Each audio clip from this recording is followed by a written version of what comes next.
So, you already have the divorce papers ready? Are you trying to scare me? You know I'm ready for this at any time. You'd better calm down and think about what you just said. With that, my husband Jackson got up and went into his room. My name is Kama, and I'm a 28-year-old office worker. I got married a year ago to a man named Jackson. We met on a blind date, and after dating for a year and a half, he proposed to me. Although I thought we got married a bit too soon, I'd always wanted to be married and have children before turning 30, so I accepted his proposal. However, I later realized I should have been more cautious. The first surprise came when Jackson changed his job as soon as we got married. Out of the blue, he said he was changing jobs. Why all of a sudden? I asked him. He replied, because I can't show my full potential there. I was taken aback, especially when he told me he had already submitted his resignation and would leave at the end of the month. He managed to get a new job, but the salary was lower than his previous one. I thought it was fine since I was also working, but then Jackson started asking me to quit my job. I would have been okay with quitting if his income could support us both. However, as I mentioned, he had just changed jobs, and his salary was now lower. Jackson insisted that his salary would increase soon, but we had no idea when that would be. If I quit my job now, we wouldn't be able to save any money and would struggle to cover expenses like rent and car payments. In short, we couldn't manage on Jackson's salary alone. I told Jackson, I won't quit my job until your salary goes up. Jackson seemed to agree, but he kept asking me to quit. Every time I gave him the same answer. Now we've been married for a year and Jackson's salary still hasn't increased. He keeps asking, when are you going to quit? I'm tempted to sarcastically say, now, and then tell him I'm just kidding because I can't quit yet. If he wants me to quit so badly, he should earn more money. I feel like he should focus on his work instead of persistently asking me to quit. I wondered why Jackson wants me to quit my job so badly, and I finally figured it out. It seems Jackson wants me to take care of his mother, Helen. Whenever we visited my in-laws' house, Jackson would say to Helen, I just want to make things easier for you, Mom. Helen would graciously thank him, and then Jackson would add, but we're both working, giving me a meaningful look. It was as if he was subtly pushing me to quit my job. Jackson claims his mother needs assistance, but Helen isn't sick or in need of care. She's healthy and quite active. In fact, she earns enough from her part-time job to support her hobbies, social outings, and live a fulfilling life. Realistically, she doesn't require my help at all. If I were in Helen's shoes, I'd feel disheartened to be seen as needing care when I'm perfectly capable. But Jackson continues to insist that I take care of Helen. Oh, if only one of us were home during the day, we could go check on Mom every day, Jackson suddenly voiced his thoughts. It seemed he wanted me to visit my in-laws' house daily, and hearing this was exhausting. I persisted in questioning my husband. Helen is perfectly healthy, so what exactly do you expect me to do? Jackson responded matter-of-factly, there are plenty of things you could do. You could help with housework or run errands. There's a lot to assist her with. But Helen works part-time and spends time with her friends during the day, so she's not home much, right? I countered. Even if Mom isn't home, you could still handle the housework, couldn't you? Jackson's words left me baffled. What is he saying? Am I supposed to be her maid? I thought to myself. Jackson seems to be very concerned about appearances, especially in front of his parents. If he's so determined to care for them, he should handle the household chores himself. I wasn't interested in indulging Jackson's pride, so I didn't quit my job and avoided visiting my in-laws on my days off. However, I did make sure to visit them during holidays like New Year's. Thinking back, Jackson often assigned me tasks whenever we visited my in-laws together. He'd ask me to clean up, assist his mom, check if anything was needed from the store, and so on. But I never acted on these requests. When he asked me to go to the store, I'd respond with, don't you know more about this area than I do? He'd then say, it wouldn't make sense if I did it. I didn't really understand his reasoning. It seemed like he just wanted to control me and feel good about taking care of his parents, didn't it? Over time, that's how I started to view Jackson. Could it be that he's more concerned with appearances than genuinely caring for me? When I boldly asked him, why didn't you pitch in or quit your job to care for your own mother? He appeared extremely uncomfortable and had a disgusted expression on his face. That's not something I'm supposed to do. I'm giving you these instructions so that my mom will think that you are a considerate, useful wife. I hope you realize how kind I am to you, he said. In other words, he wants to dump all the difficult tasks on his wife and show off how good he is as if it's something remarkable. Well, I'm not his servant or slave, and I don't deserve to be treated disrespectfully in front of my in-laws. If Jackson continues making unreasonable demands, I won't stay silent.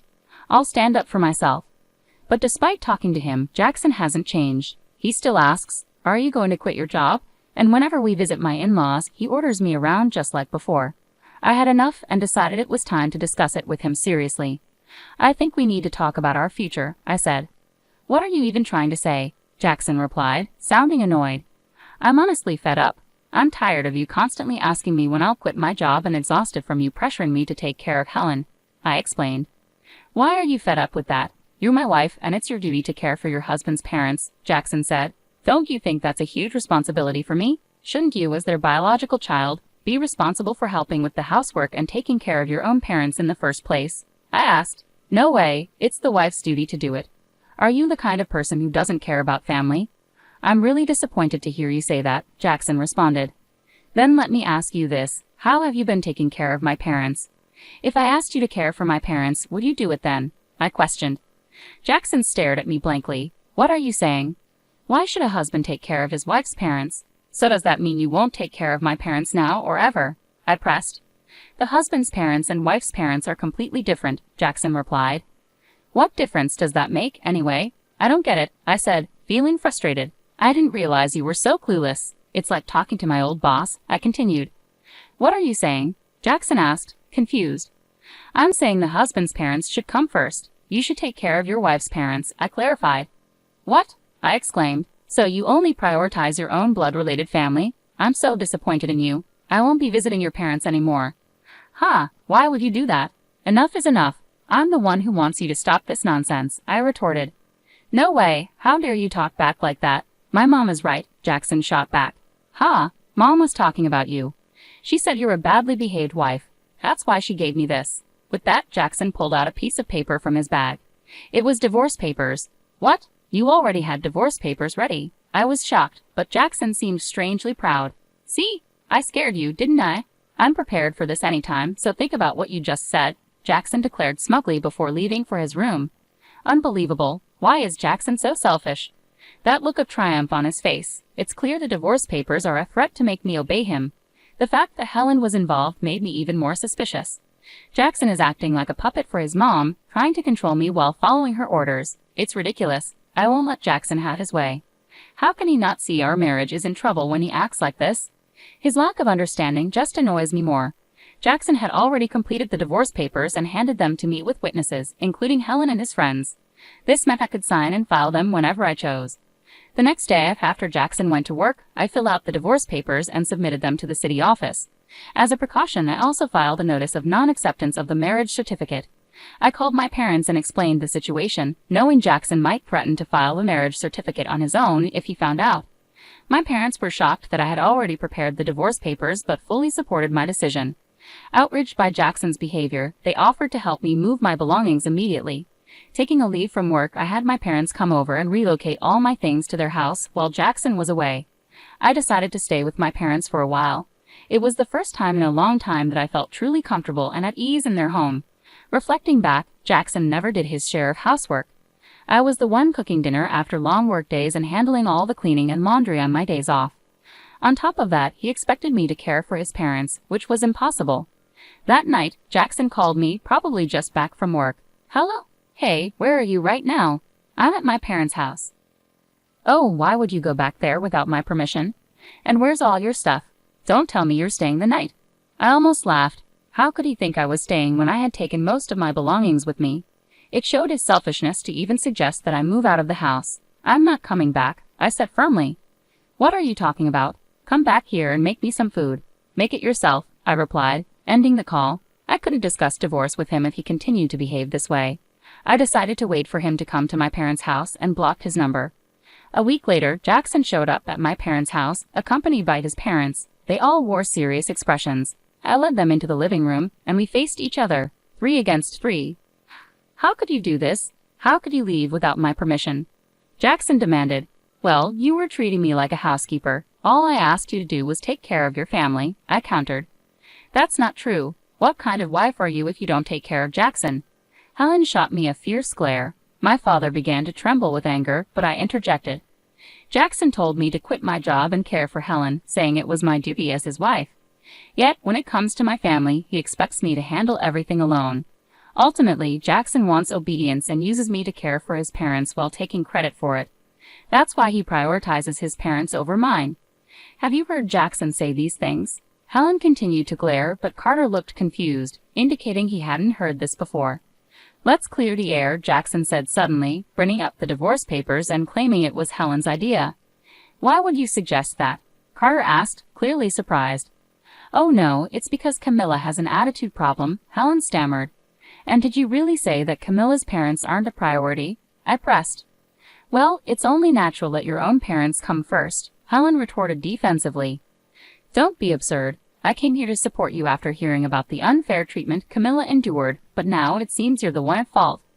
Don't hide behind your parents' authority to get your way, Carter said, making Jackson visibly shrink in his seat. Carter then apologized to me and my parents. I'm truly sorry for the trouble caused by my foolish son. I will have a serious talk with him. Carter, you're not to blame at all, so please don't apologize, I replied. Thank you for your kind words, but there's something else I need to say. Turning to Jackson, who was now nervous, I said, The divorce papers you gave me, I've already filed them. We're no longer married. Jackson and Helen both turned pale. Why did you file them without my permission? Jackson demanded, shocked.